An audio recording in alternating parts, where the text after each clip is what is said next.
Hello and welcome to MacroEdtech. We are providing a 30 days revision series for the upcoming UPSC Civil Service Examination Prelims 2026, and I'm talking about paper number 2, that is CSET. This is day number 15, and in today's session we will discuss two comprehension passage and solve three important CSET questions step by step. At the end of video there will be one practice question for you to solve. Passage number 1. In a robust democracy, reality,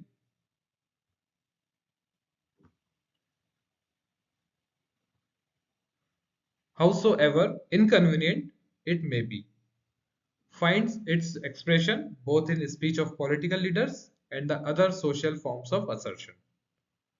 The existence of the real has to be transparent both through its circulation in and by the media as well as its augmentative articulation in deliberative democracy. A normatively responsible media, through its communication effect, has the responsibility to circulate the content of reality without distortion.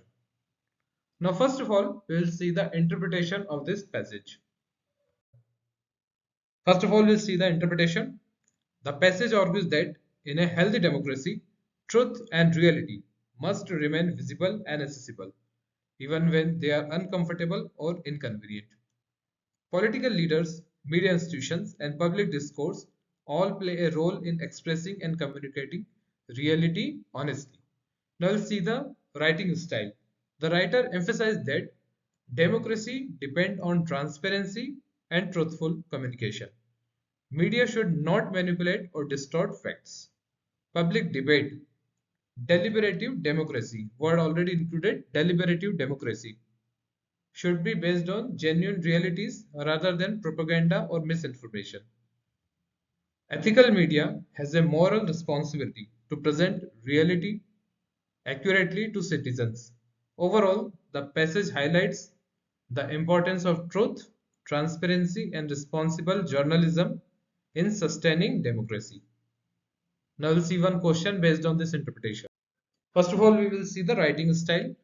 Writing style is academic and intellectual, dense, philosophical, expository means explain and develop an argument rather than narrating events. Persuasive, complex sentence structure, long multi-clause sentence creates a scholarly tone. In short, it is a formal academic political commentary style with philosophical and argumentative elements. Now there is a one question based on this passage. Which one of the following statement best reflect the crux of our passage? So we have to find out the crux of the passage number 1. Option A, responsible media should not distort the real in an ideal democracy. Fake news seems inherent in the life of an ideal democracy.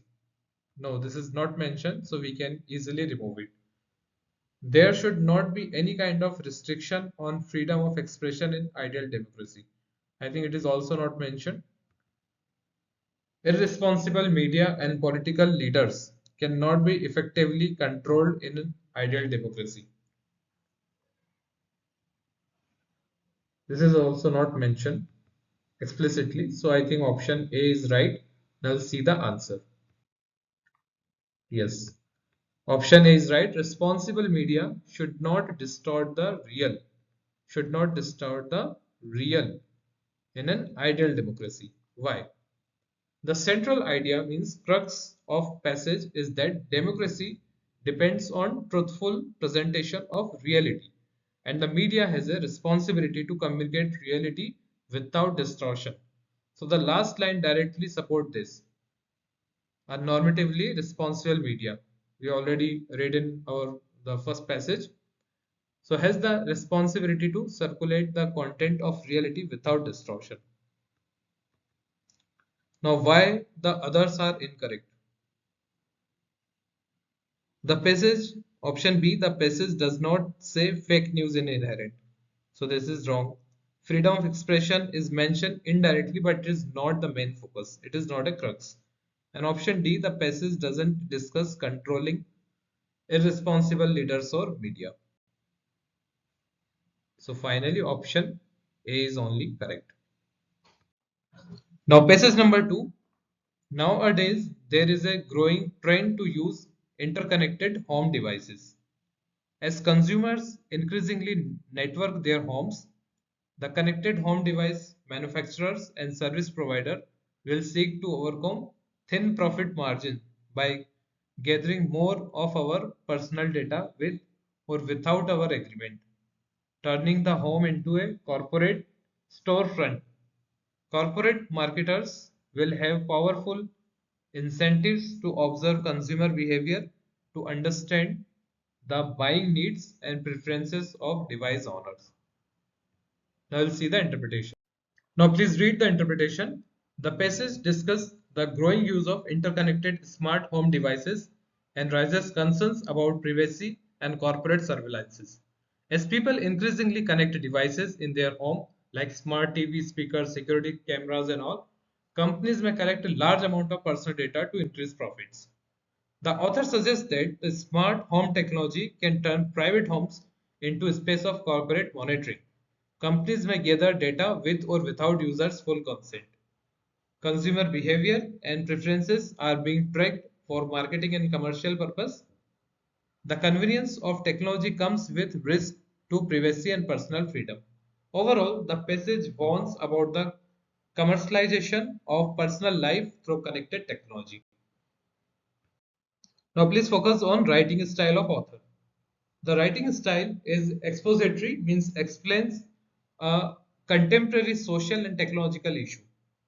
Argumentative attempts to make readers aware of risk of interconnected devices. Formal and academic, informative with metaphorical expression. Phrases like turning the home into corporate storefront create a vivid image of commercialization. Next, concise but idea dense, presents many implications in a short passage. Now question number 2, which is based on passage number 2. Which one of the following statements best reflect the most logical, rational and practical message implied by the passage? Option A, knowledge of consumer behavior leads to more capital expenditure in manufacturing sector. No, it's not given. Option B, knowledge of consumer behavior stimulates the growth of commerce and trade and helps in overall economic development of the country. No, it is also not given. So you can easily eliminate option A and option B. Now see, interconnected devices give a lot of comfort to home user and improve the overall quality of life. Lot of comfort to home user and improve overall quality. It is also not given. Option D, interconnected device can be at security risk and home users may have privacy risk. So option D is correct because it is talking about reflect the most logical, rational and practical message implied by the passage. So option D is correct. Now you can read the detailed explanation why option D is correct, because the passage mainly warns that interconnected home devices allows companies to collect personal data and monitor consumer behavior, potentially invading privacy. The overall message is cautionary about privacy and surveillance risk associated with smart home technology.